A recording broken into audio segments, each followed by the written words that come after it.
E para contribuir com esse ponto que você está colocando, já tive oportunidade várias de ouvir de empresários cristãos. É uma frase, é uma falácia, né? Já falando aí inicialmente, mas ouvi muitos cristãos repetirem que empreender é um ato solitário. Isso é uma mentira do diabo, é uma verdade para quem permite, mas o que você está dizendo também é saia desse lugar, né, de enclausuramento do pensamento, da crença limitante. Isso aí. E vá buscar pessoas que discordam de você, que tenham mais experiência que você, que possam te aconselhar. Humildade é bom, né?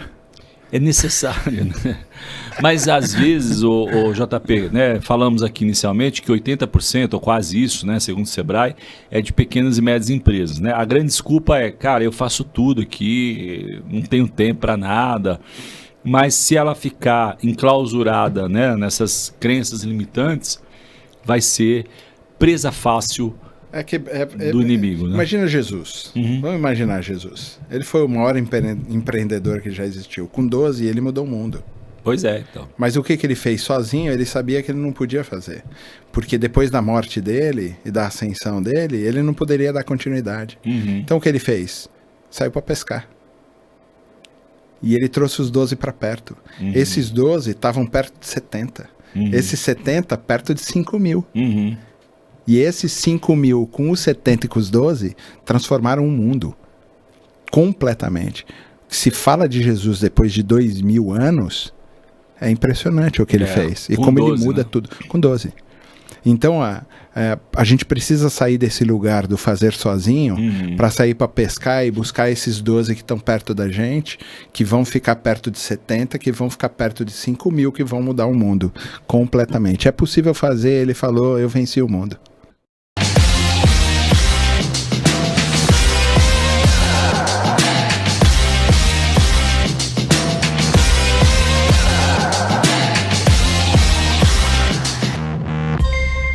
Bem-vindos a mais um episódio do podcast do Tela, Negócios e Missões. É onde a gente se encontra para falar de cosmovisão bíblica acerca do mundo dos negócios. É como o cristão faz ou deveria fazer com a lente ajustada do Espírito Santo para refletir boas práticas no mercado, mas sobretudo o reino de Deus, como Deus deseja que nós manifestemos o seu reino através das oportunidades com as empresas, os negócios, as conexões e tudo mais que está ligado ao mundo do empreendedorismo. Se você nos acompanha já há mais tempo, quero te agradecer, continuar pedindo a sua generosidade para curtir, comentar e compartilhar, para você que está chegando agora também, mas para vocês que já estão comigo há mais tempo, e agora, para você que está chegando nesse episódio pela primeira vez, eu costumo dizer que poucas coisas talvez exijam tanto exercício de fé como o empreendedorismo. Mas o Espírito Santo é muito bondoso e nos ajuda, e o podcast está aqui nesse movimento santo para fazer você ajustar aí aquilo que precisa para que a sua empresa glorifique e manifeste o reino através dos negócios. Vamos nessa? Vamos conhecer o entrevistado de hoje, nosso convidado de hoje. Desculpa aí, JP. Tranquilo. Uma derrapada aqui. É assim, né? Que a gente que é de comunicação, de vez em quando dá uma falhada. Faz parte, né? Mas o legal do podcast é que tem essa leveza, né? De fluir como uma conversa. Mas muito bem-vindo. Não tem erro, né? Não tem erro.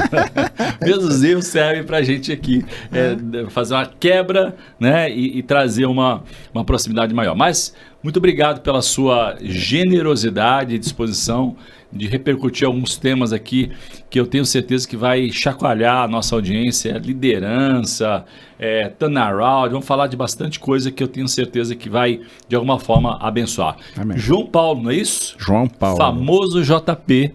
Primeiro e único na face da terra. Muito bom. Você é casado com a Marjorie, pai da Gabriela, Alice e Clara. Ainda tem um genro e um cachorro. Né? Muito bom. Esqueci alguma coisa, JP? Não esqueceu nada. Então vamos falar aqui, vamos direto em alguns assuntos preciosos, né? O Sebrae dá conta aí de que pelo menos 80% ou quase 80% das empresas brasileiras são familiares. é isso? São pequenas ou médias empresas e elas sofrem na sua raiz um desafio enorme que é sucessão, né? Que é arranjo familiar, que é liderança. Você sabe que no JP, que nos encontros da Rede Tela, a gente tem encontro todos os meses em aproximadamente 20 cidades do Brasil. Estamos crescendo, esperamos ainda expandir muito mais esse ano aqui, para o próximo ano dobrar o alcance. E nesses encontros a gente tem a oportunidade de ter algum tipo de mentoria ali, né, de discussão de problemas e Provérbios 11:14 diz que na multidão de conselhos há sabedoria. Então é um momento muito especial. Invariavelmente as empresas que participam desse aconselhamento, elas são empresas familiares e um dos temas mais quentes e acalorados ali dos problemas é problema de papéis, né? Falta de liderança, porque, né, se mistura família. Como é que você, um cara experiente aí na área de liderança e também de sucessão, porque se você fez sucessão, talvez um dos maiores desafios é essa questão do vínculo familiar. Estou certo ou não? Certíssimo. É difícil isso, porque na verdade a priori é um erro familiar, já que a empresa é familiar, né? De educação dos filhos também, né? De não prepará-los para, né? E também a vocação, porque não adianta eu colocar uma pessoa num lugar onde ela não tem o menor tipo de vocação para exercer aquela função, né? Então não adianta a gente dar murro em ponta de faca, de querer fazer uma transição de liderança, no tempo isso vai acontecer, de colocar alguém para fazer uma coisa que ela não sabe fazer, mas pior de tudo, não tem vocação para fazer. Sim. Né? Porque isso também é importante para um empreendedor, ele precisa estar vocacionado para isso, porque os elementos que envolvem o universo do empreendedorismo, eles são muito complexos. Sem dúvida. E só pode olhar quem tem vocação para fazer, né? Para não ter uma limitação de visão, porque o empreendedor precisa muitas vezes transcender o próprio processo administrativo, né? Ter criatividade, flexibilidade, perseverança, sensibilidade, todos esses processos estão envolvidos ali, essa proatividade, a maneira como você faz. O problema de você olhar que é automático que um filho vai assumir a posição de liderança da igreja, porque ele é meramente um filho, isso gera um problema. Ele é um herdeiro do trono, exatamente. Né? Não, a gente tem casos, por exemplo, quando você pega a família Diniz, quando você tem a transição, né, do pai Pão de Açúcar para o Abílio, a coisa se divide. Tem um irmão que ficou com a rede Wells, eu não me lembro, acho que tinha um supermercado também, e ele ficou com essa parte. Então você vê, depois o Abílio comprou a parte do irmão.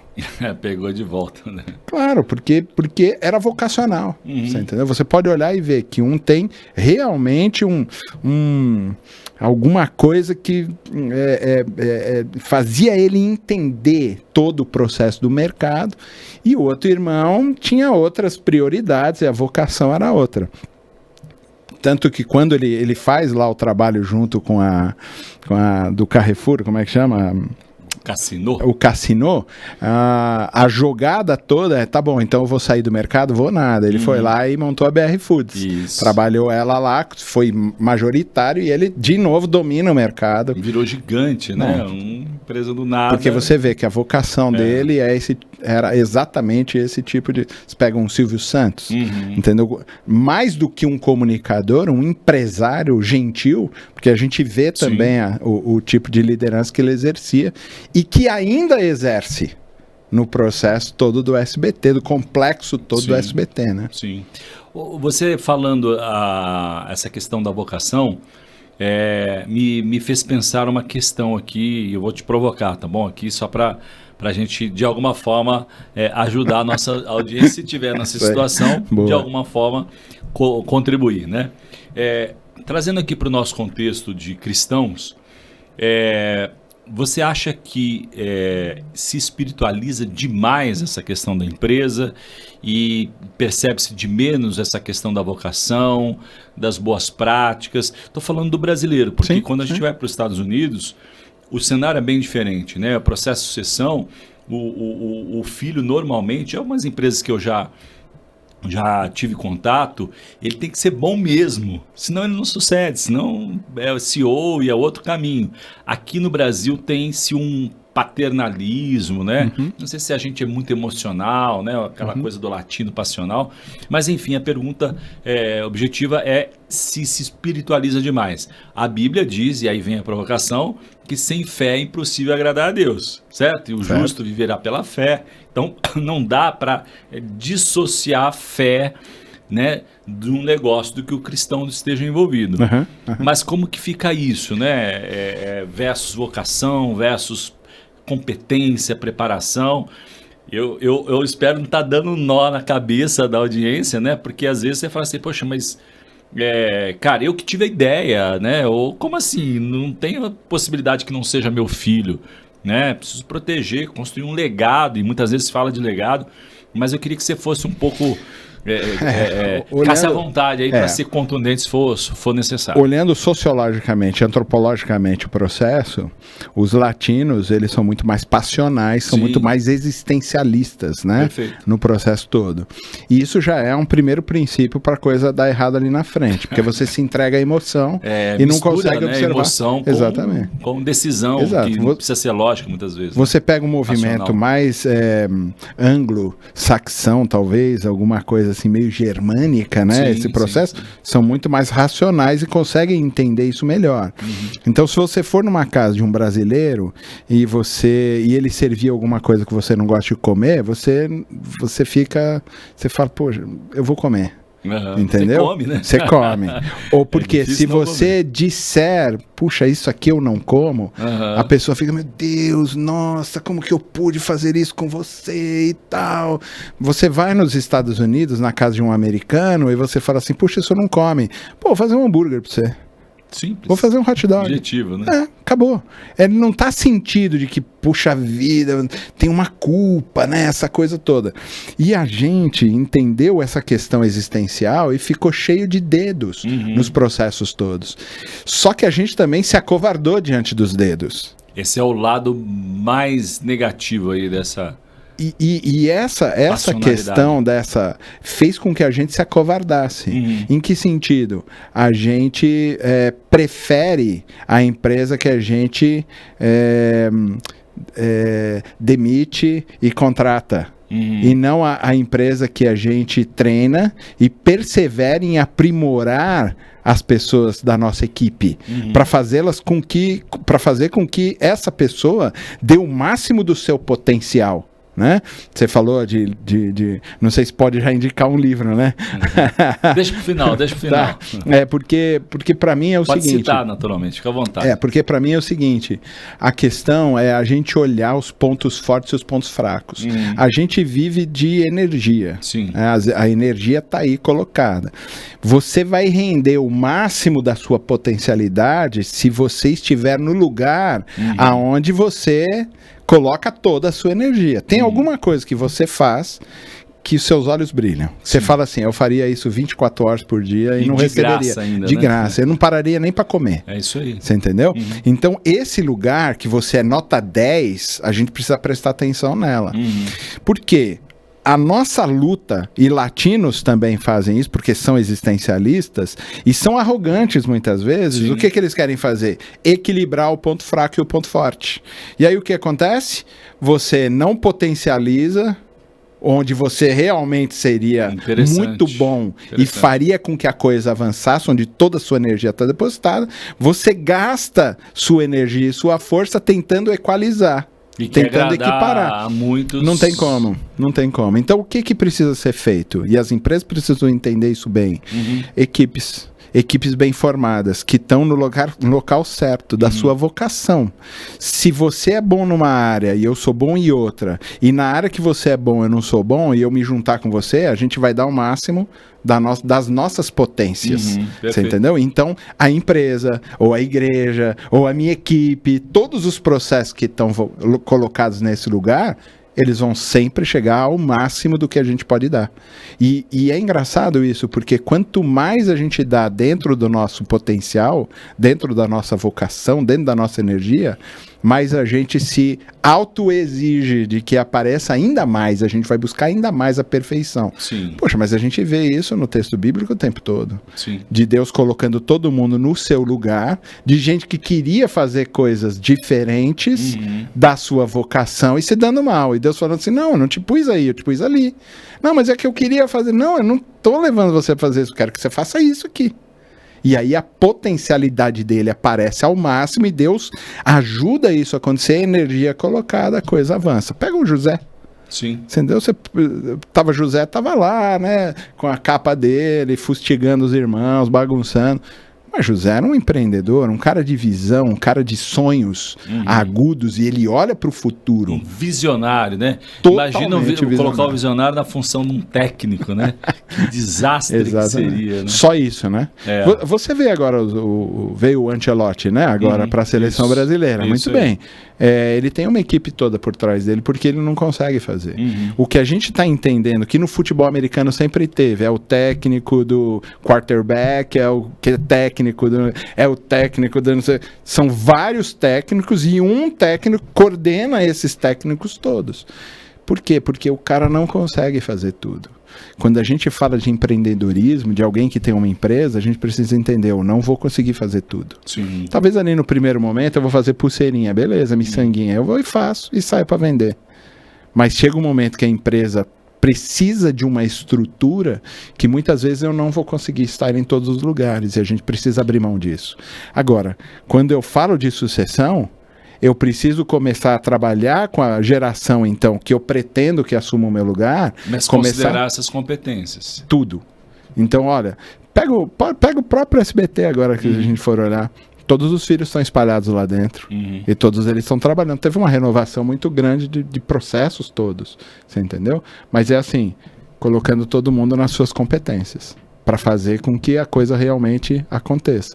Se eu tiver no meu lugar de máxima potencialidade, eu vou dar toda a minha energia, todo o meu coração, e aquilo vai fluir naturalmente no processo todo. Não é o nosso tema aqui, né, a igreja, mas você também como especialista em igreja, né, eu fico pensando, quando você citou, tentar fazer tudo, né, ou várias coisas, vai dar errado, né? E na igreja, pelo menos brasileiro, que mais a gente vê, óbvio, né, que o voluntariado tem esse viés de pau para toda obra, né, a expressão. Mas você não acha que também tem um lado falho aí, ou Sim. Tudo bem, vem todo mundo, faz tudo, que no final dá tudo certo? Existem momentos, isso a empresa também precisa entender. Eu acho que a gestão das igrejas, elas precisam ser profissionais, sem a gente esquecer de que ela é um órgão vivo. Sim. Um organismo vivo, uma coisa que a gente não vai perder ninguém, que não queira ser perdido. Não é o Paulo Oliveira, que é um dos presidentes aqui da Rede Tela, ele sempre diz que a igreja é um organismo e não uma organização. Beleza. Mas os dois precisam de... Eles precisam estar lá, entendeu? Então, por exemplo, a nossa igreja agora, a Igreja Batista Chácara Flora, ela está completando 6, 7 anos agora. Então, até aqui, ela pôde ser orgânica, no sentido de ser reativa ainda, apesar de ter os seus planejamentos, a gente ainda era muito orgânica. A gente está exatamente na transição, mudou para um lugar maior, tudo isso. Ela está na transição de ter uma organização profissional. E ela precisa ser olhada profissionalmente na gestão administrativa, nos processos de planejamento com metas bem estabelecidas. E eu não estou falando da vida espiritual, mas a vida administrativa de um organismo vivo, ele também é espiritual nisso. Quer dizer, que se isso falhar, pensa num casamento. Falha a vida administrativa. A Bíblia é muito clara nisso. Fala, se você não consegue administrar a sua casa, você não pode administrar a igreja. Você pegar o caso de filhos, né? Se não há planejamento em educar e construir, né? Ajudar a construir a jornada, vai ser o quê? Exatamente. Né? Não dá para ser o Deus dará, porque é uma expressão muito irresponsável e leviana, né?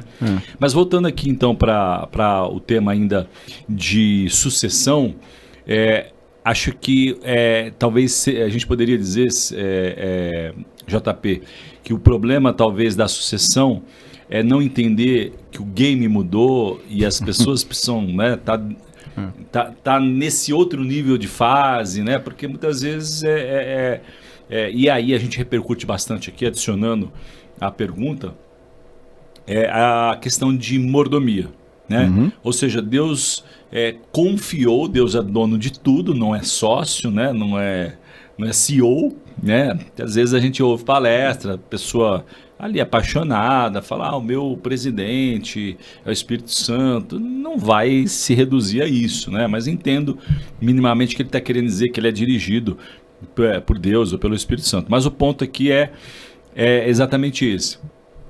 Como entender? Será que essa é a grande falha, talvez, nesse processo sucessório e também da liderança? A gente vai falar um pouquinho mais especificamente sobre erros de liderança, né, para contribuir também.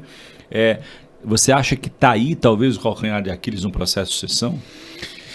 É que além da questão da sucessão, da falta de treinamento e da falta de mentalidade, de cultura para quem vai suceder, você tem também uma cultura muitas vezes muito rígida da própria empresa que não aceita alterar. Quer dizer, você está saindo de um líder e indo para outro líder. Então tem coisas na cultura que elas vão ter que mudar. E se ela é muito rígida, quando sai aquele líder que fez a gente chegar até aqui, o que eles vão dizer? Opa, mas a gente acertou até aqui, por que vai mudar? A gente vai mudar porque a gente está no novo século. Né? Exatamente, a gente está no novo século. Você entendeu? Quando a gente não entende que o novo sempre vai vir, as empresas quebram. Interessante. O novo sempre vai vir. Isso tecnologia. É uma certeza, né? Absoluta. Não tem como. Se você não entrar no mundo, não usar inteligência artificial, se você não entrar no processo todo de automação, se você não vai ser competitivo, porque você continua com uma coisa que era importante no passado e que agora ela precisa aumentar o nível de competitividade. Então é uma nova cultura que precisa ser colocada. Se você tem o cara bom para fazer um negócio, mas a hora que ele chega, a cultura da empresa massacra ele, quebra, igual. Então é necessário que o empreendedor que vai passar por um processo de sucessão, que ele trabalhe tanto a cultura de entender que o novo vai chegar e fazer a inserção desse vocacionado familiar que vai entrar nesse processo e trazer essa autoridade de mudança. As empresas precisam mudar. As empresas que ficam rígidas, elas quebram, elas acabam, porque elas ficam para trás, ficam pesadas, elas não entendem como o mercado é extremamente flutuante, ele é extremamente flexível, ele está o tempo todo mudando, é uma onda atrás da outra, tem que ser surfista mesmo, entender quais são as boas ondas que preciso surfar como um empreendedor. Se a gente não fizer isso, quebra. E as igrejas da mesma forma. Se os pastores não entendem, se os líderes que estão lá não entendem que ela também precisa se alterar, que ela também precisa... A gente não negocia princípios... Perfeito, isso é importante. Tanto na igreja como na empresa. Como na empresa. É isso que eu ia falar. A empresa também, ela tem um tipo de princípio, esses princípios a gente não abre mão. Mas a gente pode mudar muita coisa, eu posso mudar a maneira, eu posso tirar a estante, posso fazer tudo. Mas eu não vou mudar que esse é um programa que fala sobre empreendedorismo e missões. Você entendeu? Eu não vou mudar, isso é um princípio que é inegociável. E a empresa, tanto a igreja como tudo... Existem princípios que são inegociáveis. Porém, tem muita coisa que vai fazer com que ela fique mais leve, que ela fique mais competitiva, novos modelos de gestão, o compliance da empresa que também vai trabalhar. As igrejas também precisam trabalhar com isso. Tomar cuidado com o que está acontecendo. Tem uma equipe também de compliance, porque as igrejas crescem. Você pega a igreja, por exemplo, a Batista lá de Curitiba, tem quanto? 30 mil membros? 40 mil, não sei quanto. Que tamanho de empresa é essa?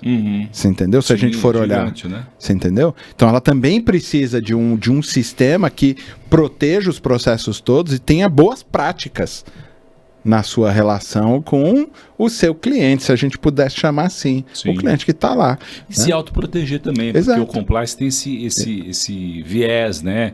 Esse benefício de proteger, porque você de verdade não consegue controlar 100%, mas você não tem tudo muito claro, muito definido, muito transparente. Vale qualquer coisa. Vem um joio no meio do trigo, né? E que causa escândalo e o nome da igreja ou da organização ou da empresa vai pro já era. Isso aí, buraco, né? É isso aí.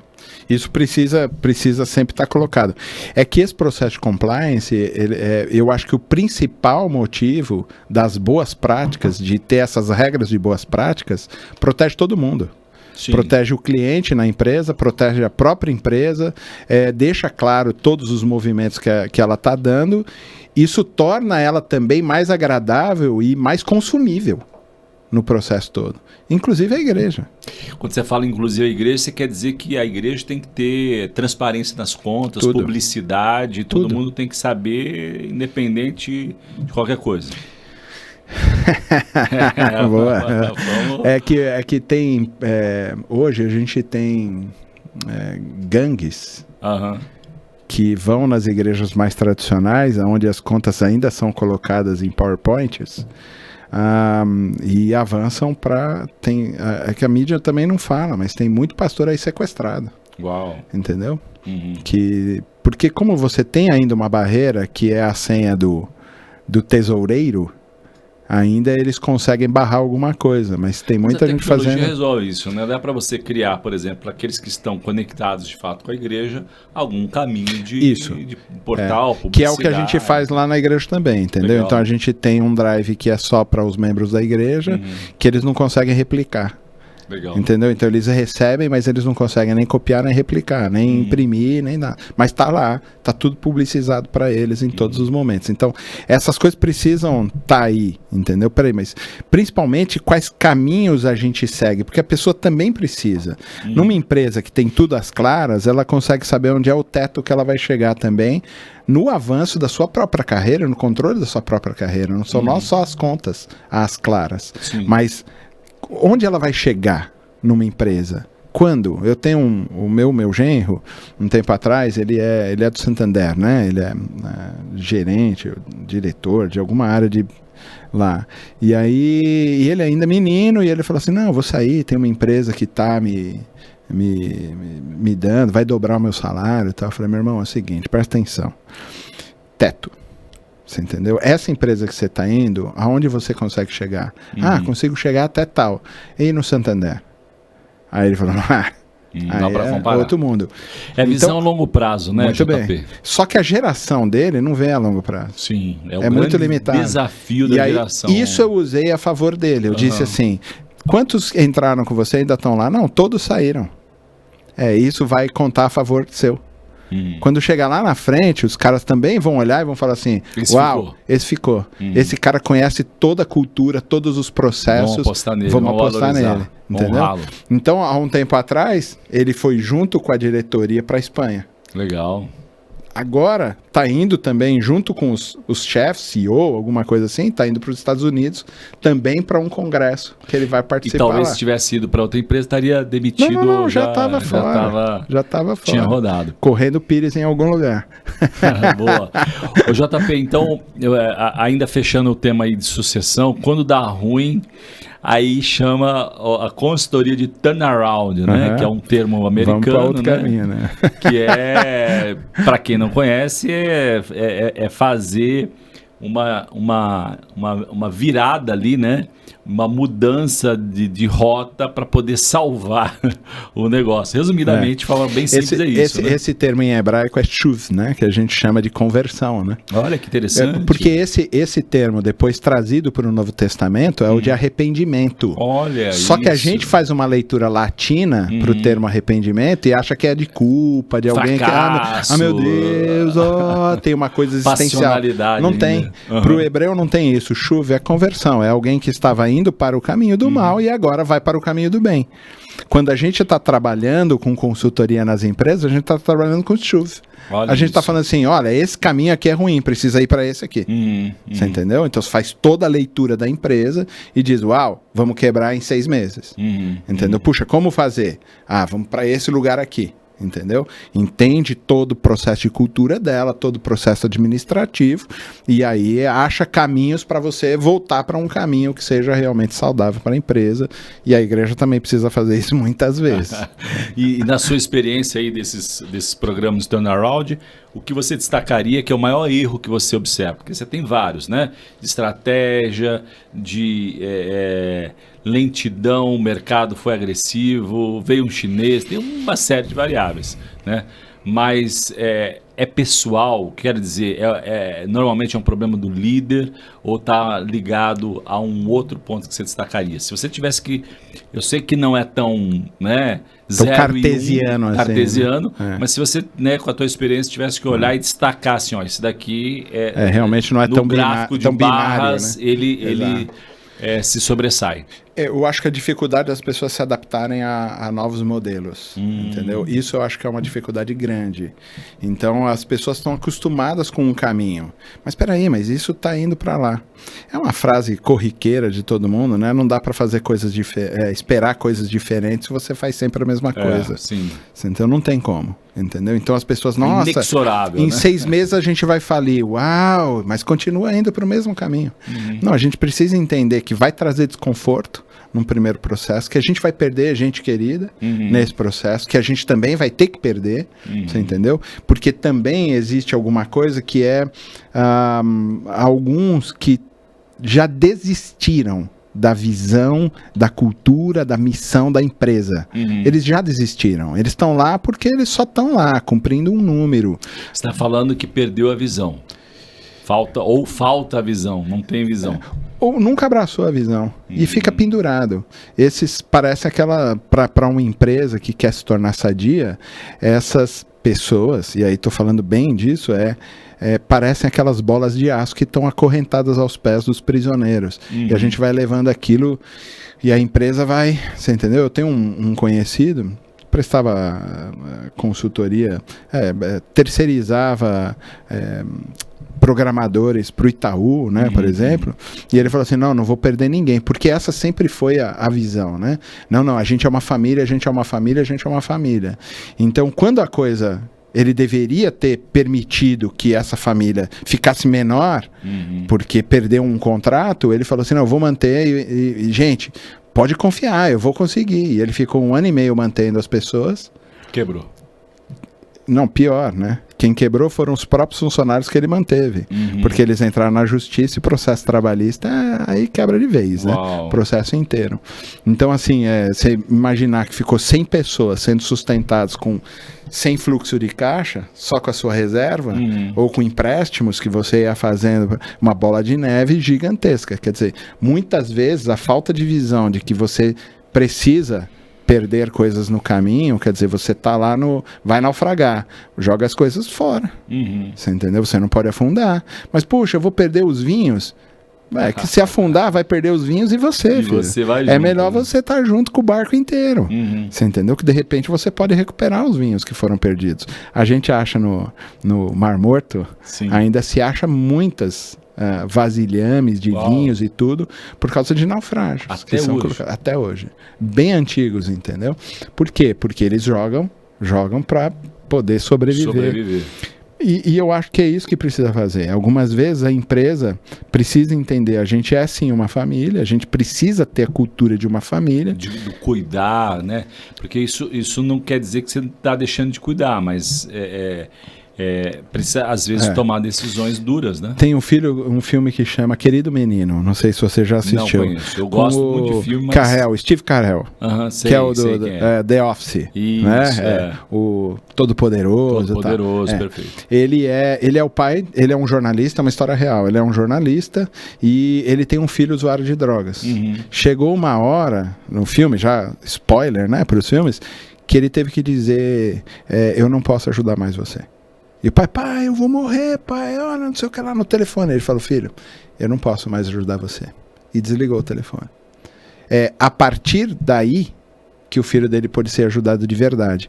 Quem já teve problema com adicção, né? Droga. Adicção, você tem uma coisa que é só quando perde, de verdade. E muitas vezes as empresas também não conseguem se libertar. Interessante você esse entendeu? Comparativo, né? De processos que precisam deixar a empresa liberta de algumas coisas, de alguns processos, de uma parte da equipe. Muitas vezes precisa. A parte da equipe está trazendo prejuízo, você entendeu? Por processo inteiro. E o empreendedor, quem tem o negócio, que tem a visão, que faz a coisa acontecer, em alguns momentos a gente vai perder gente. E a gente vai perder gente querida, que a gente ama, e a gente vai dar todos os direitos, de repente vai até ajudar a encontrar um novo posicionamento no mercado, ou quando a maré virar, pegar de volta, contratar outra vez, mas em alguns momentos a gente precisa fazer isso. E isso também permite que Deus, né, promova a pessoa. Exato. Né? Às vezes está prendendo a pessoa ali, afundando junto com ela, né? Ela servindo de peso e às vezes se liberando, deixando que Deus seja Deus, né, do negócio, né? Esse tem uma história muito legal, que o cara queria ser discípulo de um mestre, né? Então ele vai lá, ô mestre, não sei se você conhece a vaquinha, não? Não. Ele chegou lá e falou, mestre, eu queria ser seu discípulo. Você quer ser meu discípulo? Quero. Então tá bom, então você vai ser meu discípulo. Bom, como primeira tarefa, sabe aquela fazenda que tem aqueles dois senhores, aquele casal lá, tá? Sim, sei, puxa, eles estão passando dificuldade, eles têm uma vaquinha, né? A vaquinha, eles tiram o leite, fazem o queijo, vendem o leite, o queijo, tudo tal, só com aquela vaquinha. Então, eu quero que você vá lá e empurra a vaquinha no precipício. Ele, como? Ele falou, não, você não quer ser meu discípulo? Então você vai aprender comigo. Então eu quero que você vá lá, que você empurre a vaquinha no penhasco. Ele, meu Deus, e aí todo inconformado com aquilo, ele foi pra lá, revelia, empurrou a vaquinha, blá, blá, blá, né? Muito bem. Aí ele falou, e agora nós vamos mudar de cidade. Pegaram e saíram da cidade. Passou 10, 12 anos mais ou menos, ele volta para a cidade. E ele fala assim, uau, sempre aquilo foi um peso na consciência dele, eu empurrei a vaquinha, eles devem estar com muita dificuldade agora, ou morreram, né, tal.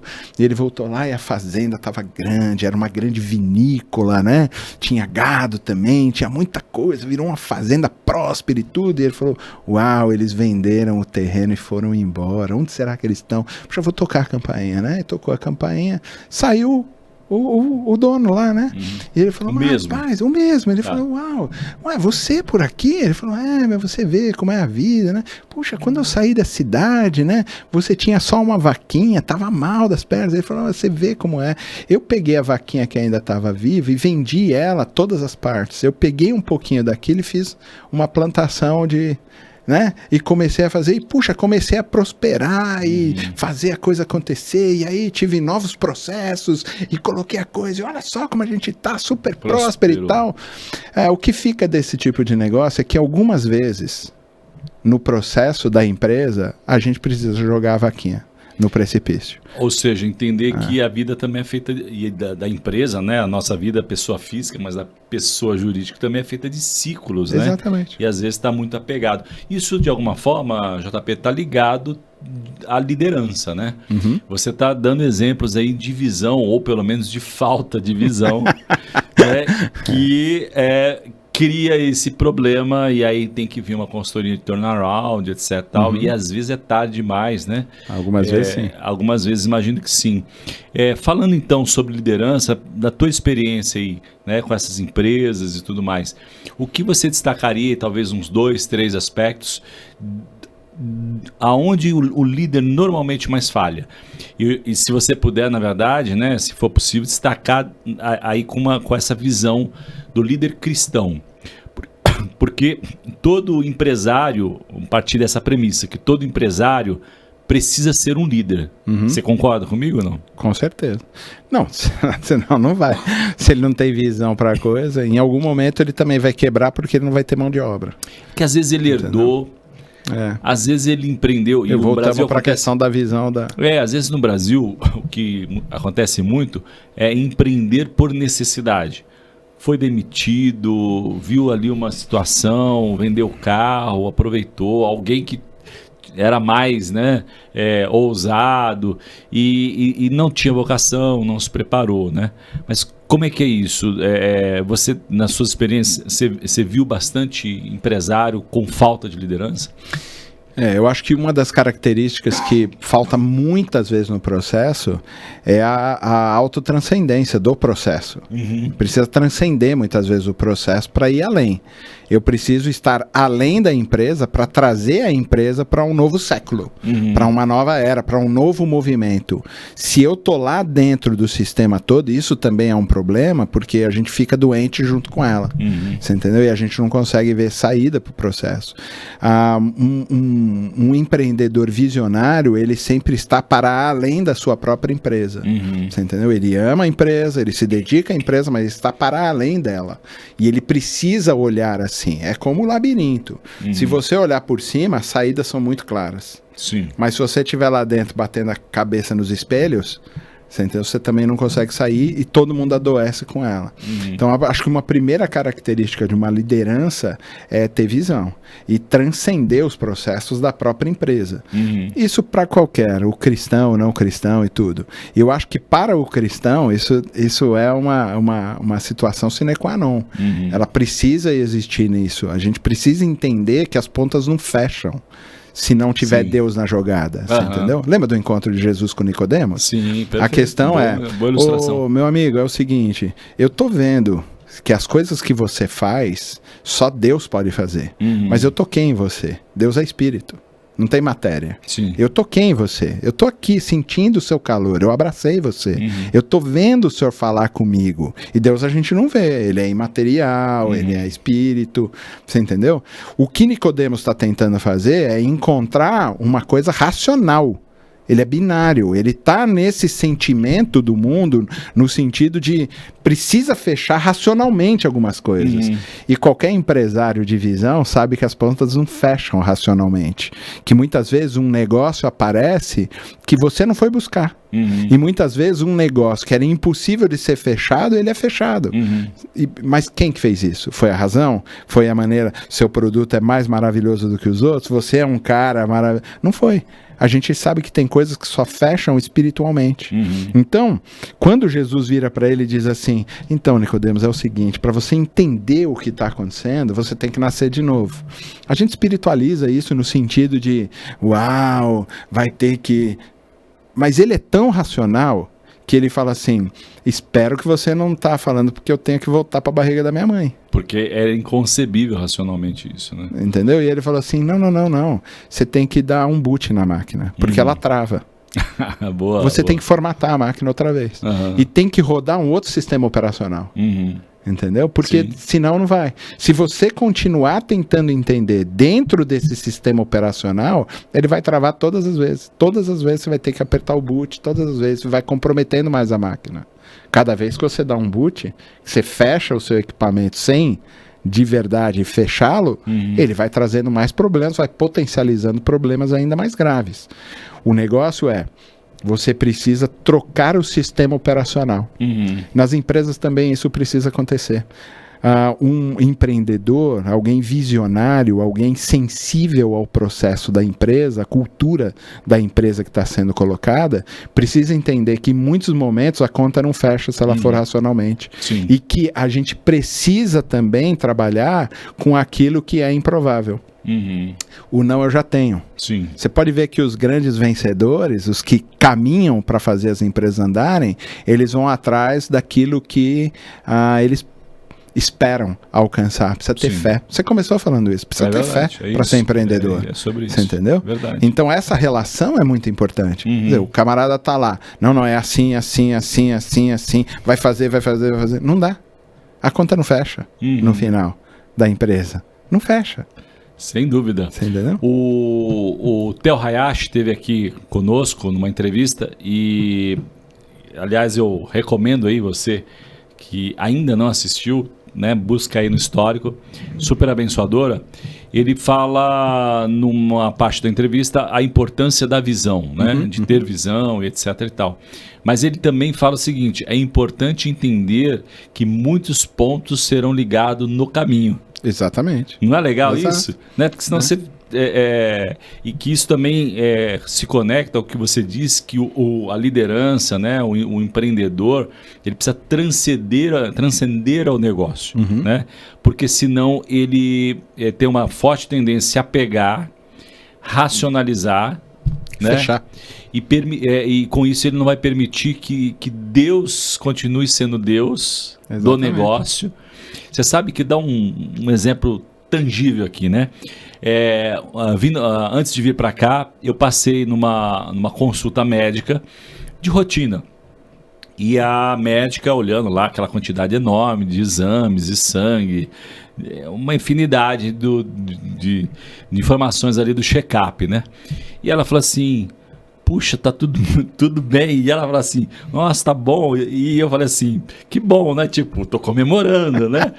E em determinado momento, JP, eu fiquei um pouco incomodado, né? Eu falei assim: tá tudo certo comigo, né? Ela falou Tem assim: certeza? Ela falou assim: nossa, tá certo demais. Aliás, desculpa a indiscrição, com o que você trabalha? Eu falei assim: eu sou empresário. Falou assim: mas não tem nenhum traço de estresse aqui. Deve ser muito bom, né, o teu negócio, deve ser muito rentável. Aí depois ela pensou: peraí, mas às vezes muito rentável também gera estresse. Muito estresse. E assim, cara, que foi um detalhe ali que ela deu um bug ali, o cérebro dela, a saúde para ela, na cabeça dela, não combinava muito bem com a vida de empresário, né? E aí eu tive uma oportunidade de testemunhar para ela. Falei assim: olha, eu sou, apesar de ser empresário, né? Eu entrego tudo para Deus, né? Busco nele a direção, e aquilo que eu não consigo resolver, eu sei que ele vai cuidar. Rapaz, a mulher, os olhos ficou marejados assim, né? E eu percebi ali que era uma oportunidade, né, de falar o quanto que a religião muitas vezes afasta, né, a gente dessa coisa. Não, eu preciso pregar, preciso enfiar a Bíblia. E ali eu dei um testemunho vivo, né, de quando você se submete, mesmo sendo empresário, os exames, né, que tradicionalmente podem dar alterado, dão certo. Ela fala assim: puxa, olha, faz tempo que eu não vejo um exame deles, parabéns aí. Então, eu falei: então, doutora, só me permita dizer aí, né, com todo respeito à profissão e a nossa conversa aqui, confie em Deus. Eu não sei por que eu estou dizendo isso, mas talvez seja um bom momento para você ouvir isso. Entrega a sua vida para Deus, confia nele e tem uma promessa que diz que o mais ele fará. Aí foi a hora do olho encher de lágrimas. E é tão gostoso isso, né, JP? Quando a gente de verdade entende, né? Mas voltando aqui a história de... Não, é que se não entender isso, a coisa não avança, ela quebra. Você entendeu? E adoece, mesmo sendo cristão. Né? E uma outra coisa, né, ainda dentro disso que você está falando, do adoecimento e tudo mais...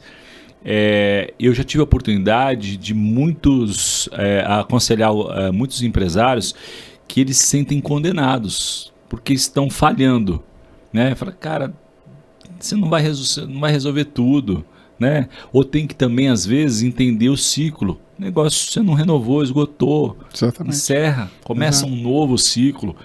A tua provisão, o que eu repeti muitas vezes para empresário numa situação de à beira da falência mesmo, falei assim: você precisa definir da onde vem a sua provisão. Talvez o seu turnaround, nessa conversão, ponto de virada, seja aí, né? Quem define o teu sustento.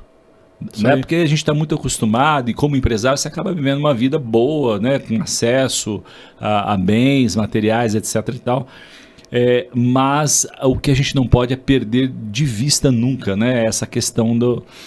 Mas isso não vale só para um empresário. Isso vale para tudo, né? As pessoas também ficam muito apegados e são infelizes no trabalho que está exercendo porque não sabe quem de verdade sustenta ela. Acho que é a empresa. Ai, meu Deus, se eu perder esse emprego aqui. Se eu perder esse emprego. Quer dizer, puxa, mas se eu mudar de mercado, cliente. Mas se eu mudar de mercado, se eu perder o cliente, se eu mudar, se eu expandir, se eu fizer isso, se eu fizer aquilo, tá todo mundo preocupado com esse tipo de processo. E a visão quem dá é Deus, e que a gente sabe que quem sustenta e quem faz a coisa acontecer é o próprio Deus. Fora. Tem a nossa parcela no negócio? Tem.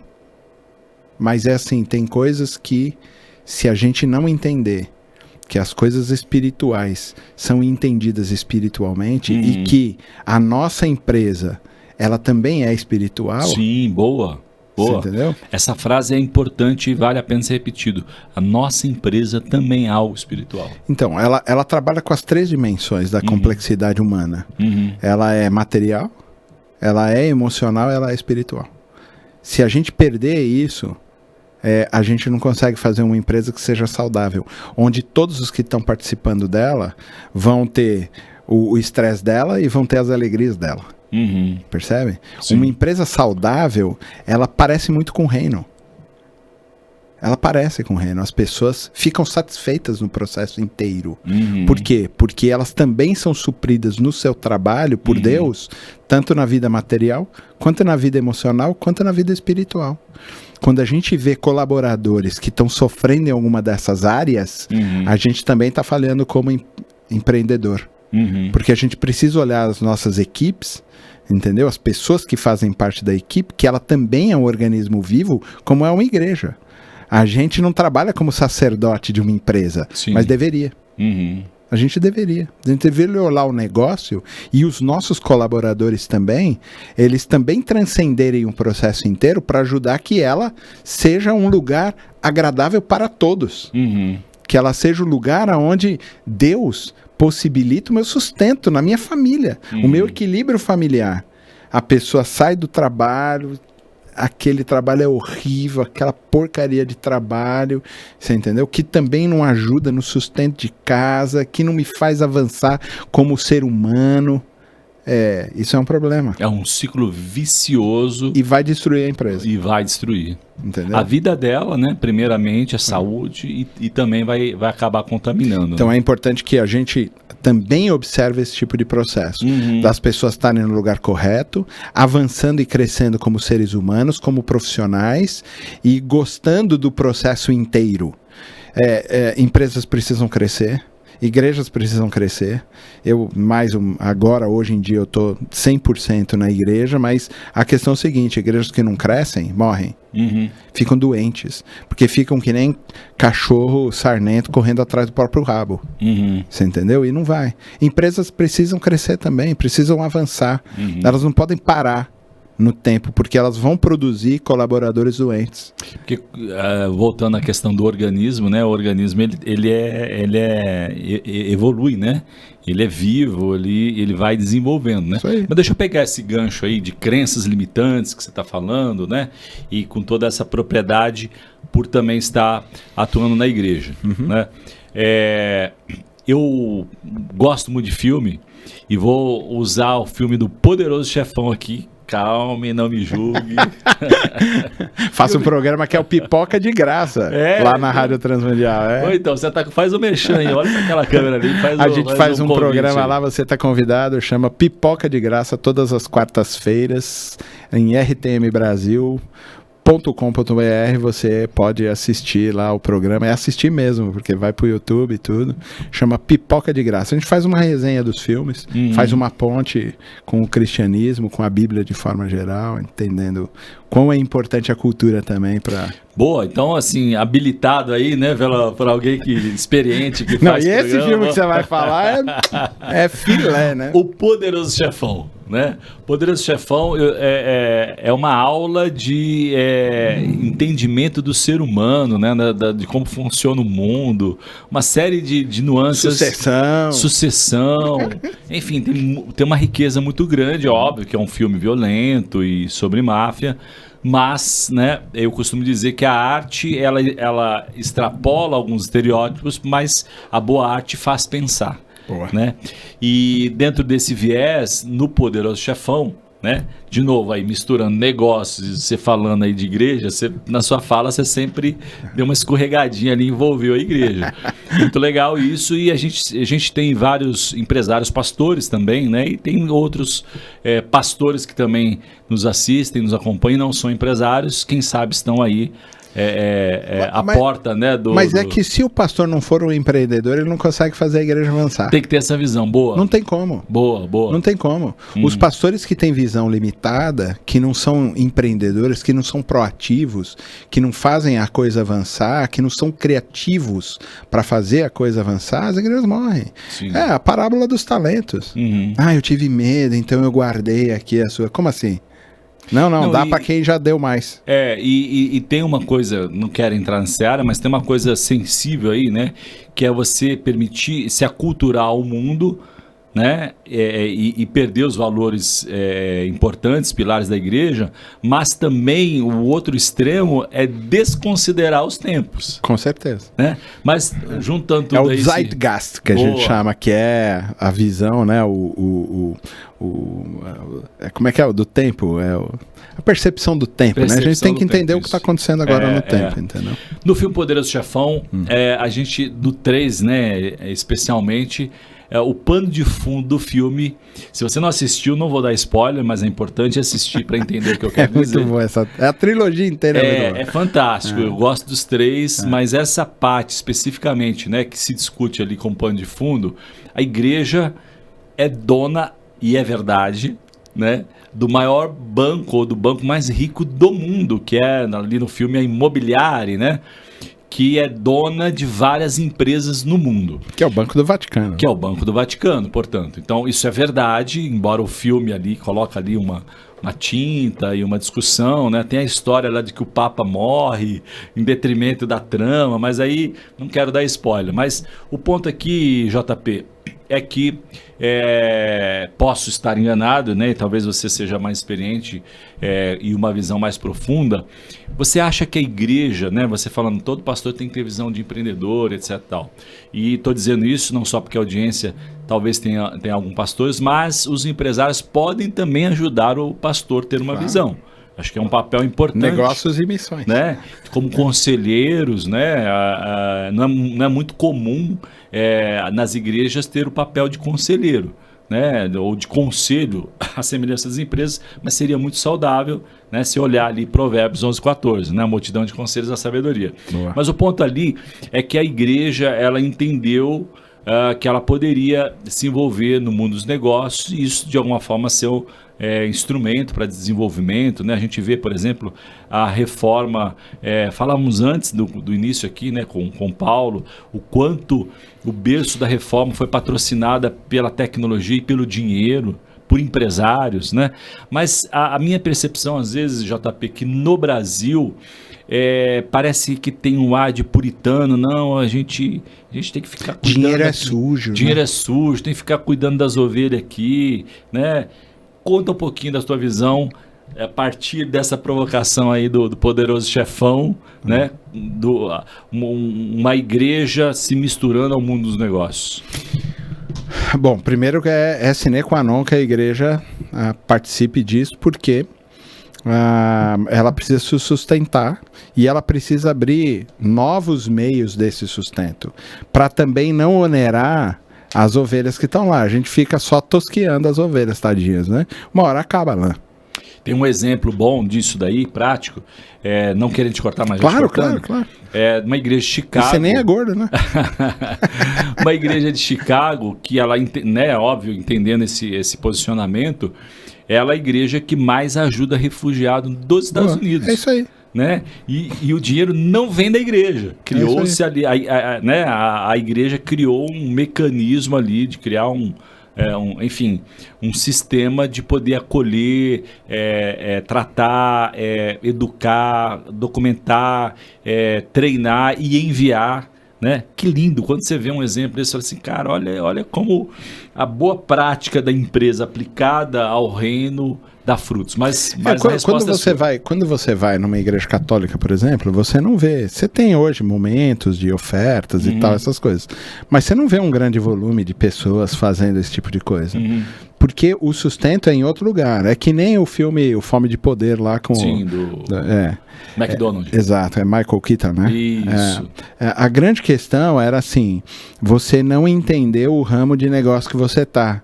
Ninguém ganha. Essa é a fala do Turner lá pra ele, né? Fala, ninguém monta um império ganhando 1%, 1,9% de um sanduíche que custa 15 centavos. Você entendeu? Aí eu trabalhei no McDonald's, foi meu primeiro trabalho, de verdade. Mudou minha vida. Interessante. Você entendeu? Hoje em dia eu olho e falo, meu Deus do céu. Na escola. Naquela época, né? Sim. Hoje eu olho e falo, puxa, não dá, mudou muito, né? O processo todo. Mas naquela época me ensinou a ser proativo, me ensinou a ser empreendedor, a olhar que o tempo pode ser gasto de maneira produtiva. Então eu parei aqui de montar o sanduíche, mas eu posso limpar a minha área para manter a coisa bem higiênica, eu posso passar o esfregão no chão, eu posso ajudar a estação do meu amigo que está ali passando por um... Eu posso fazer isso, entendeu? Eu posso parar aqui que parou e ajudar a fritadeira, de fazer o processo todo. Então essa proatividade também me foi ensinado nesse processo. É aprendível. Sim, esse tipo de coisa, né? Então aí você vê assim, não, você tem que entender o negócio que você tá. A Igreja Católica entendeu isso, de que as empresas e bancos e outras empresas vão fazer com que a missão da igreja possa perdurar. O problema é que a gente está em cima de uma única fonte de receita, as igrejas de forma geral, que é dízimos e ofertas. E às vezes exagera batendo nessa tecla. Exatamente. E sendo pesado. Né? Exatamente. Então você às vezes culpando, né, as pessoas por... Você pega igrejas aqui em São Paulo, fora de São Paulo, tem igrejas que dão exemplo. São paulistas e não paulistanas, essa que eu vou dizer. Elas têm restaurantes, têm fast food dentro do próprio processo. Você pega o Mackenzie, vai na faculdade Mackenzie, ele tem lá como é que chama? Onde tem uma praça de alimentação. Tem igreja aqui, é Alphaville. Não precisa ir longe. Que também tem praça de alimentação dentro. Que tem um anfiteatro só para peças, entendeu? Culturais, e que eles alugam para as pessoas irem lá. São fontes de receita para que a coisa realmente flua cada vez mais. Aí tem um projeto social, essa igreja que eu estou falando tem um projeto social enorme. Você entendeu? Grande, que é sustentado por essas fontes de receita, que a gente deveria abrir os nossos olhos também para fazer. Você entendeu? Quer dizer, a igreja ligada a essas... O que a gente não pode é valores e princípios que são inegociáveis, esses a gente não abre mão. Sim. Mas... qual valor a gente abriria a mão se a gente tivesse uma pizzaria e a receita da pizzaria, que está auxiliando os irmãos e dando emprego também para eles, fazem com que a missão da igreja se cumpra? Não tem princípios inegociáveis que você abre mão aí. É uma empresa. Você entendeu? Isso precisa ser colocado. A gente precisa começar. Eu acho que a gente tem uma visão puritana mesmo. Mas é uma visão assim meio piegas do processo todo. E a gente precisa começar a fazer com que isso aconteça. Eu conheço também muitos empreendedores que auxiliam igrejas. Mas eles estão perto dessas que têm visão. Se não, vira caixa eletrônico. Eles vão ser usados para uma coisa só. Não. Eles estão lá para cumprir aquela missão também. E eles vão se aproximar de pessoas que também têm visão. Você entendeu? E a gente vê igrejas que estão crescendo, que estão caminhando, que não abrem mão de princípios e valores inegociáveis. Não abrem mão disso. Mas os empresários também estão lá porque eles também querem. É engraçado porque um dos dons é de generosidade, né? Sim. Então quem dê com generosidade, sem peso no seu coração. É para dar. Eu ensinei meus filhos, uma das principais características de Deus, né, é generosidade. Que Deus amou o mundo de tal maneira que deu. Não é verdade? Agora, que dica que você daria para o pastor que está nos ouvindo, ou para o empresário, enviar esse podcast, pelo menos esse trecho, esse corte para o pastor? Porque às vezes o pastor fala assim, poxa, mas minha igreja tem 50, 100, 200 membros. mal dou conta, né?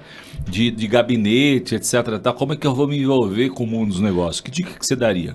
Eu acho que precisa transcender o processo todo, entendeu? A gente fica muito enfiado dentro do gabinete, cuidando de coisas muito micro, e a gente pode, eu acho que aí é vocação também, né? Sim. Algumas pessoas entendem que precisam ser o CEO ou o diretor, e ela é muito mais forte em outra posição. Né?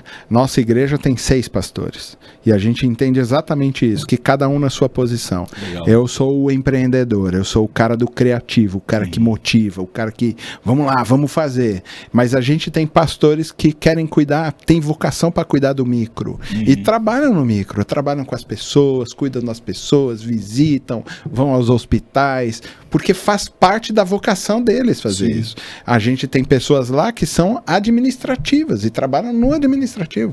Isso numa empresa, numa igreja, em todos os lugares, isso é importante. A gente precisa observar esse tipo de coisa.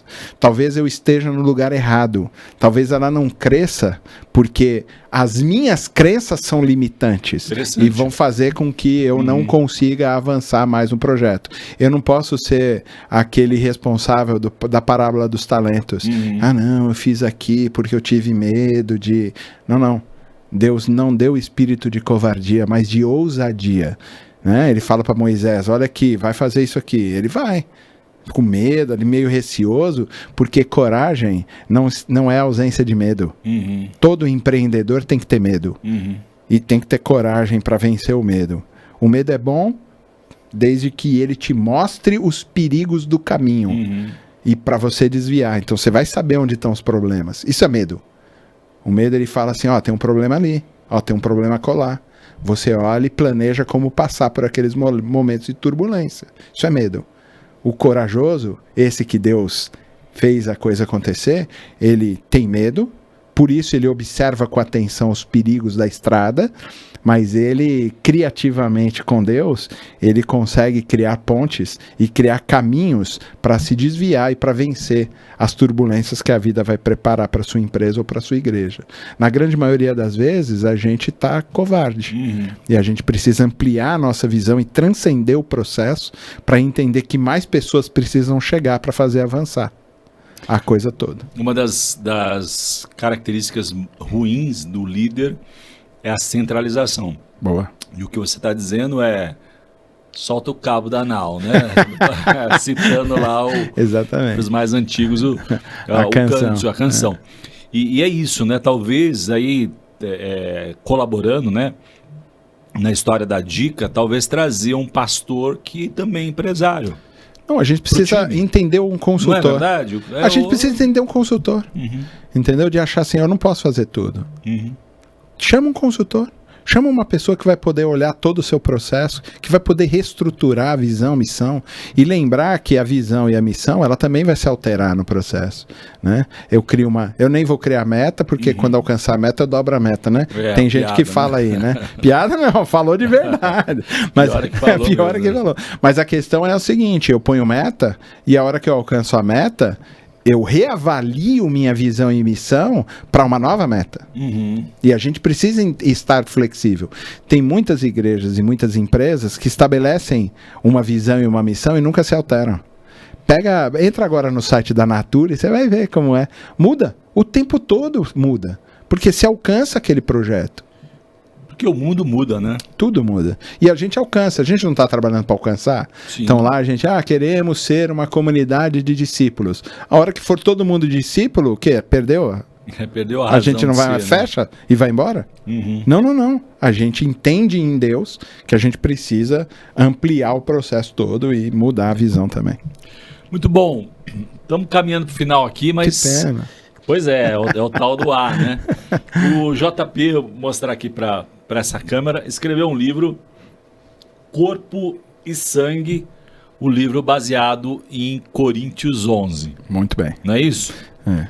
Passagem da ceia, né? Provavelmente você fala ali do do marido, da esposa. E eu vou misturar aqui e fazer uma brincadeira, se você me permite. Eu não falo do marido da esposa. Não fala, não? Não, por causa do contexto. O contexto é do capítulo 10 até o 14. Tá, então fala especificamente da ceia. Fala especificamente da ceia, mas na verdade ele está falando de vocês não são uma igreja. Então vocês estão imitando Roma e todos os processos de Roma, entendeu? Do que o imperador está fazendo, então vocês cobrem a cabeça, fazem um monte de coisa igual o imperador, e tá errado, a gente é diferente, o processo é diferente, a gente entende o mundo de maneira diferente, a gente observa, por quê? Agora nós somos estrangeiros nesse mundo, a gente transcendeu ele, e a gente está observando o mundo e a gente é diferente do processo. E aí ele entra metade a partir do 17 para falar sobre a ceia, mas ele está dizendo assim, vocês não são igreja, vocês não esperam uns pelos outros, vocês não caminham uns pelos outros, vocês não são empáticos, vocês não são misericordiosos, vocês não são graciosos, e isso é uma potência importante para um empreendedor, não só para a igreja. Total. Esse ensinamento de Paulo lá na sua empresa, você está esperando todo mundo avançar? Você está trazendo todo mundo no avanço ou você está deixando alguns para trás? Ele está falando exatamente disso, você não pode fazer isso. Sabe o que vai acontecer com a igreja se você deixar alguns para trás, se você não tiver comunhão, se você não tiver misericórdia e empatia? Esses que ficam para trás morrem, ficam doentes e eles fazem arrastar o processo todo. E um membro do corpo doente adoece o corpo inteiro. Por isso, na empresa igual. É igual. Interessante. Você pega esse texto para colocar dentro da empresa, é a mesma coisa. Se você começar a deixar os membros da sua equipe, da sua empresa adoecerem, eles vão adoecer o processo inteiro. Então você precisa ter empatia, você precisa ter sensibilidade, observar onde esses pontos estão, ganhar essas pessoas e curá-las no processo. Aí a empresa vai ser saudável e vai caminhar saudável para um processo inteiro. E aí ele diz assim, vocês não são igreja. Porque o capítulo 12 mostra a igreja. O capítulo 12, o centro é a unidade na diversidade. As pessoas não são iguais. Elas vão ser unidas pelo poder do Espírito. Um só batismo, uma só fé, um só Deus. Não é isso? Sim. Muito bem. A grande questão eles vão ser unidos, não uniformes. As pessoas são diferentes. Sim. Muitas vezes na empresa a gente quer uniformizar também as pessoas. Não, elas são diferentes, elas são de culturas diferentes. E a gente precisa entender esse universo e fazer com que elas sejam unidas. O Ancelotti agora vai ter que fazer que eles caminhem juntos. É isso aí. Brasileiros, que ele já chamou alguns, e os que estão jogando fora. Você entendeu? E a cabeça deles, e mudar. Ele perde o vestiário se ele não entender que as pessoas são diferentes, que têm metas diferentes, que têm estrutura cultural diferente, estrutura intelectual diferente, mas a gente vai trazer todo mundo para o mesmo, montar um time. Isso a gente precisa fazer. Aí ele entra no capítulo 13, e ele diz assim, os dons são ótimos, é maravilhoso profecia, é maravilhoso línguas, mas só existe um dom capaz de fazer a igreja ser igreja de verdade, para fazer com que pessoas diferentes sejam unidas. Qual é o dom? O amor. Amor.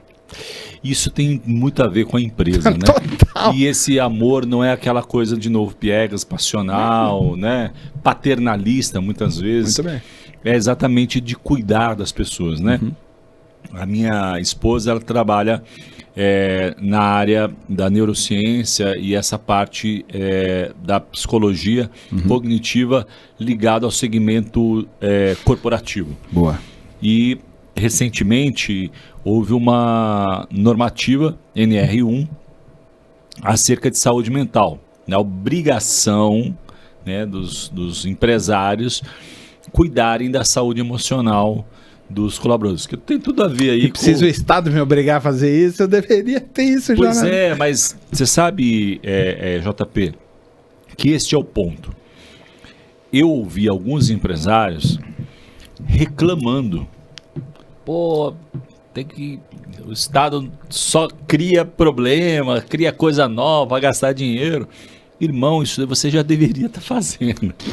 Faz tempo, né? Quando eu chegou, tô fazendo. Precisa de um certificado ou alguma coisa. Bem. Tranquilo. Né? Mas eu tenho dito para ela que é um movimento de Deus, que é uma oportunidade que os empresários cristãos, óbvio, que deveriam estar, né? Já fazendo. Mas se não estão, uma oportunidade para eles pensarem, puxa, eu preciso cuidar das pessoas que estão aqui, de baixo, né? E aí, de novo, você tem razão, né? Que nesse ponto parece muito com o conceito de pastor, né? De cuidar, de entender a necessidade. Eu acho que esse é um olhar que certamente Deus espera que o empreendedor, o empresário tenha com relação aos seus colaboradores e, de uma forma talvez mais extensiva, as pessoas que ele toca, né? Porque nada resiste ao amor, né? O líder e o empreendedor é um sacerdote. E ele precisa entender que a vocação dele é abençoar. Uhum. Porque todos os que são da empresa serão abençoados se ela prosperar. Se ela for saudável, todos os que estão ali receberão os benefícios daquele movimento. Muito bom. Estamos indo para o final aqui, JP. Deixa eu fazer um anúncio, na verdade, um convite aqui para a nossa audiência. A Rede Tela, como disse inicialmente, está em mais de 20 capitais, 20 cidades do Brasil. E todo ano a gente se encontra, né, para trazer alguns palestrantes e repercutir exatamente parte do que nós estamos dizendo aqui. E eu quero pedir para o Mr. H pôr na tela aí o convite para o encontro nacional da Rede Tela, 12 e 13 de agosto, agora já nas próximas semanas. Então você que está no YouTube pode ver aqui no corpo, vai lá e veja o link para inscrição. Precisa correr porque as vagas naturalmente são limitadas e é para a rede inteira, mas é uma oportunidade da gente discutir tudo isso que nós estamos falando aqui e muito mais coisas. Você é meu convidado, 12 e 13 de agosto, eu te espero aqui do lado do Shopping Eldorado, para você que é de São Paulo, um super auditório ali, muito bonito, muito bacana, e eu tenho certeza que vai ser um tempo de celebração, né, de mover do Espírito Santo, porque ele se move através dos negócios também, né, JP? Muito bom. A gente precisa colocar os nossos olhos nesse lugar também. Entender, né? Tá aberto, disponível, né? Exatamente. Muito bom o papo aqui. Eu acho que esse teu viés de igreja também ajudou a colocar, porque muitas vezes a gente fala muito de negócios, mas precisa dessa mescla de entender. Eu gostei muito do que você disse, de que o negócio é espiritual. Acho que é um bom ponto de partida. Que a gente dicotomiza, né, esse processo, né? Isso aqui aquilo ali não é. Não é. A gente foi, de alguma forma, doutrinado, e eu acho que errado, né? Secular, sagrado. Não é isso? Isso. Igreja, trabalho. Não é? Uma loucura. Você é bem tomista, assim. Você é um ser só, você é integral. Tem papéis diferentes. A matéria é má. Entendeu? Não, calma. Tem espaço, essas coisas estão aí. Você entendeu? E a gente precisa entender, parar de dicotomizar, de demonizar os processos todos e entender que Deus também atua nesse tipo de processo. Todos os grandes líderes da Bíblia eram empreendedores. Olha aí que interessante. Então fica aí, de repente, um convite para um próximo bate-papo, né, JP? Muito falar sobre isso. É um tema legal, né? Todos os empreendedores da Bíblia, né? Os grandes líderes eram empreendedores. Olha que interessante, né? Porque no final a gente aprende, né? A Bíblia está aí para ser modelo, né? Para a gente modelar, que é uma expressão muito comum no mundo dos negócios, modelar a Bíblia com essa visão. Eu gosto muito dos líderes e quando eu ensino meus filhos, eu digo que eles também ensinam uma questão muito cara e preciosa, que é vulnerabilidade. Boa. Ele não mostra, não é um livro de super-heróis, de superpoderes, né? Mostra bons exemplos. Que gente como a gente pode também. E que eu acho que isso conecta, né?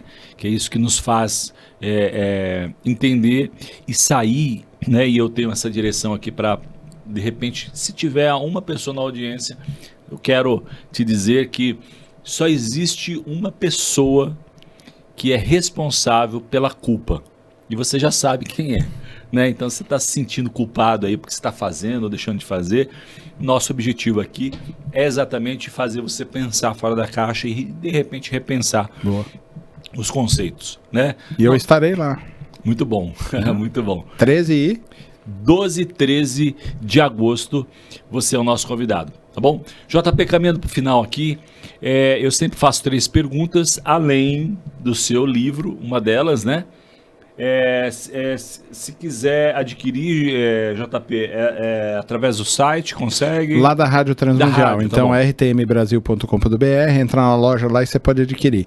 Eu falo que tem duas coisas que são importantes, né, na vivência da igreja de forma geral, e as empresas também precisam entender isso. O primeiro deles é a própria... façam isso em memória de mim. A memória é o primeiro, então eles são para os de dentro. A memória é para os de dentro. Sim. Mas existe o anúncio para os de fora. Se uma empresa pensa só para dentro, ela não alcança os de fora e ela quebra. Se ela pensa só nos de fora e não nos de dentro, ela quebra o processo a partir da sua essência. Então, de qualquer forma, tanto uma empresa como uma igreja, espirituais, elas precisam observar que existe um âmbito interno e um âmbito externo. Ela precisa ter memória do seu próprio conjunto de processos e ela precisa olhar para fora para poder realmente vencer.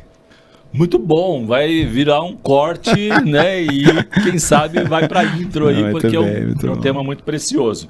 Então, Corpo e Sangue aqui pela rtm.com.br, né? rtmbrasil.com.br. RTM Brasil, e com prefácio nosso querido Luiz Saião. E do Itamir Neves. Itamir Neves. Muito bom. Que conselho que você daria, segunda, né, das últimas perguntas, conselho você daria para um líder que está arrancando os cabelos, vamos colocar assim, né? Ou mesmo que não tenha, está nesse lugar que não consegue muitas vezes transcender, como a gente falou bastante aqui. Eu acho que Paulo, no capítulo 12 de Romanos, ele dá a grande dica. Boa. Como é que eu transformo tudo que está no meu entorno? Mudando a minha mente, mudando o jeito de pensar. Romanos 12. Preciso observar exatamente isso, entendeu? De que eu só consigo experimentar a boa, perfeita e agradável a vontade de Deus se eu mudo o que está no entorno.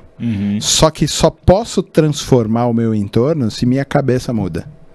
Então, muitas vezes, a gente não consegue transcender o processo da empresa ou da igreja ou dos processos familiares até. Isso vale para qualquer âmbito da relação humana. Se eu não mudo o meu jeito de pensar, eu não consigo transformar o que está à minha volta, eu não vou experimentar a boa, perfeita e agradável vontade de Deus. É importante que se entenda. Se mudar o que você pensa, se começar a pensar diferente, tudo que está à sua volta se transforma. E aí sim você vai entender quais são os benefícios de uma empresa saudável, de uma igreja focada no Senhor, de fazer as coisas acontecerem. E para contribuir com esse ponto que você está colocando, já tive oportunidade várias de ouvir de empresários cristãos. É uma frase, é uma falácia, né? Já falando aí inicialmente, mas ouvi muitos cristãos repetirem que empreender é um ato solitário. Isso é uma mentira do diabo, é uma verdade para quem permite, mas o que você está dizendo também saia desse lugar, né, de enclausuramento do pensamento, da crença limitante. Isso aí. E vá buscar pessoas que discordam de você, que tenham mais experiência que você, que possam te aconselhar. Humildade é bom, né? É necessário, né? Mas às vezes, o JP, né, falamos aqui inicialmente que 80%, ou quase isso, né, segundo o Sebrae, é de pequenas e médias empresas, né? A grande desculpa é, cara, eu faço tudo aqui, não tenho tempo para nada. Mas se ela ficar enclausurada, né, nessas crenças limitantes, vai ser presa fácil do inimigo. Né? Imagina Jesus. Vamos imaginar Jesus. Ele foi o maior empreendedor que já existiu. Com 12, ele mudou o mundo. Pois é, então. Mas o que ele fez sozinho, ele sabia que ele não podia fazer. Porque depois da morte dele e da ascensão dele, ele não poderia dar continuidade. Então o que ele fez? Saiu para pescar. E ele trouxe os 12 para perto. Esses 12 estavam perto de 70. Esses 70 perto de 5 mil. E esses 5 mil com os 70 e com os 12 transformaram o mundo. Completamente. Se fala de Jesus depois de 2000 anos, é impressionante o que ele fez. E como 12, ele muda, né? Tudo. Com 12. Então, a gente precisa sair desse lugar do fazer sozinho para sair para pescar e buscar esses 12 que estão perto da gente, que vão ficar perto de 70, que vão ficar perto de 5 mil, que vão mudar o mundo completamente. É possível fazer, ele falou, eu venci o mundo. Boa, Boa definição aí, né, de visão. E eu costumo sempre dizer, já dissemos aqui e volto a repetir, a importância de ter conselhos, né, a multidão de conselhos, a sabedoria, né, as empresas maiores pagam caro para ter conselhos. É verdade. Não é? Pagam muito, cara. É uma posição de destaque nas companhias, etc. E às vezes o cristão não considera este valor, esse princípio bíblico, Sim. para os negócios. Sim. Né? Não traz pessoas experientes, pessoas tementes para discutir. Tem que ter essa coragem muitas vezes, porque é um lugar de vulnerabilidade, né? E às vezes não quer contar os pecados, né? Mas de novo, o que você falou, e acho que a gente encerra essa parte aqui com um ponto que define, né, o que deveria definir a jornada do cristão, que é humilde. Boa. Humildade. JP, última pergunta aqui da nosso papo muito agradável João Paulo Gouveia, isso? Só falar o que é a vida, né? Isso está escrito na Bíblia, então só vai lá na Bíblia, essa tá fácil de responder. Né? Qual o seu sonho grande hoje, JP? Puxa vida, boa. Como empreendedor, é nesse lugar aí? Pode ser. Eu quero ver o processo que a gente começou, Igreja Batista Chácara Flora, que tem 6 anos, não parando de avançar para fazer o reino grande na vida das pessoas, né? E ela precisa avançar mesmo, precisa crescer. E a gente tem também uma falácia, que é quantidade pior do que qualidade. Não, é mentira. Eu posso fazer com qualidade e com muita quantidade. Você entendeu? E eu acho que as duas coisas precisam caminhar juntas. Tanto quantidade quanto qualidade. E avançar para que o Senhor possa sempre aparecer e mostrar a sua face diante de todas as pessoas. Porque dele, por ele, e para ele são todas as coisas. Muito bem. Que você obtenha sucesso aí no teu sonho grande. Porque sucesso O que você está fazendo por vocação? Você precisa entender qual a sua vocação. Indo ou ficando, vá para aquilo que Deus quer que seja feito. Você não vai ficar rico porque teve uma boa ideia simplesmente. Você vai ficar rico porque tem um propósito. Minorias, é o que eu chamaria de mercados étnicos. Agronegócio, água.